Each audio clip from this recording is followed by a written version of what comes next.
Hello guys, this is Nessin Med Courses, and in today's video we'll be talking about delegation. What is delegation? Delegation, this is the assignment of responsibility and accountability for a specific outcome or achievement to a specific individual. Delegation can also be defined as this is the use of personnel to accomplish desired objectives through allocation of authority and responsibility. Delegation, this is just a transfer of work to subordinates. Before we continue, let me introduce the management personnel of Nessin Med Courses. We have Donvan, who is a stakeholder and the board of director. Nessin Med Courses, who is the chief executive officer. Navnod, who is the executive assistant, and our followers, who are the audience. Yes, you are part of the Nessin management and we appreciate you. To further make this presentation simple and clear, I, Nessin Med Courses, assign the responsibility to Navnod, who will lead us in today's presentation. Navnod is a highly accountable and responsible subordinate. The following are the objectives which Navnod will follow to further make you understand delegation, and these objectives include accountability, responsibility, frame of delegation, principles of delegation, the process of delegation, advantages and disadvantages of delegation. Accountability is an obligation or willingness to accept responsibility or to account for one's actions. Responsibility refers to dependability, reliability, and obligation to accomplish work, or this refers to each person's obligation to perform at least an expected level. That is a responsibility. Now, let's talk about the framework of delegation. But what is framework of delegation? The framework of delegation is simply defined as a set of goals that simplifies delegation by steering you through its decision-making process. For example, the delegation framework may help you to decide which tasks to delegate.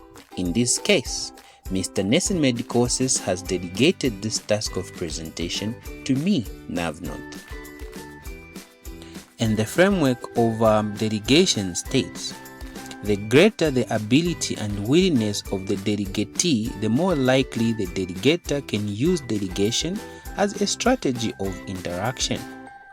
When the delegatee has limited knowledge and ability to perform a task, there is need for more guidance.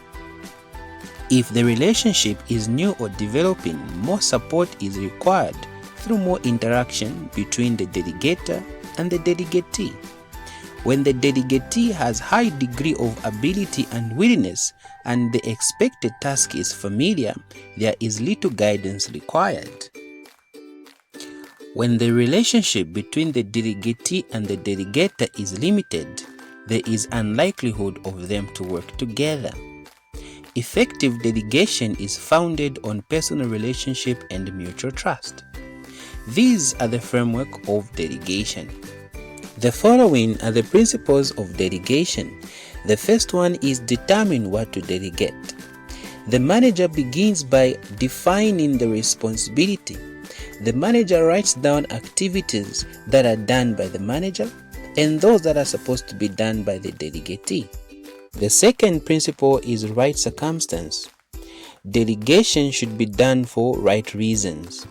Delegation should be genuine in such a way that the manager trains and motivates the subordinates in order to reduce the workload and promote efficiency and effectiveness of the company and the subordinates.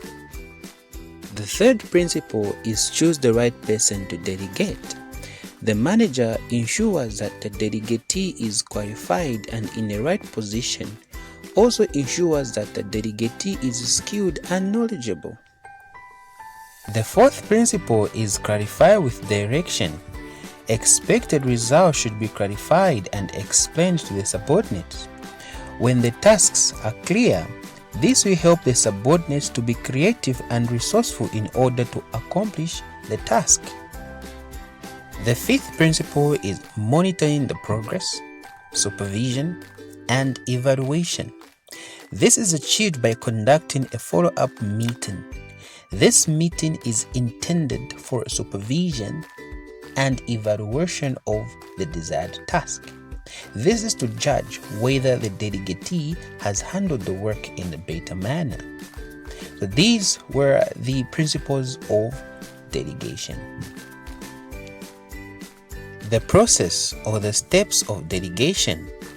The first one is introducing the task, demonstrate clarity, ensure understanding, allocate authority and resources, letting go, support and monitoring. Join our online tuition for clarity in the process of delegation. Advantages of delegation. Delegation improves trust and communication. It is a means of assessment. It saves time and costs.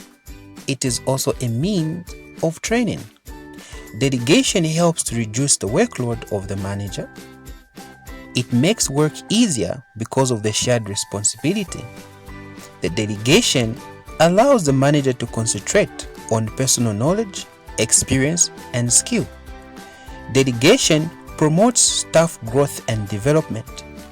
Delegation helps the subordinates to acquire knowledge and skill about the delegated task. This contributes to staff development. The disadvantages of delegation.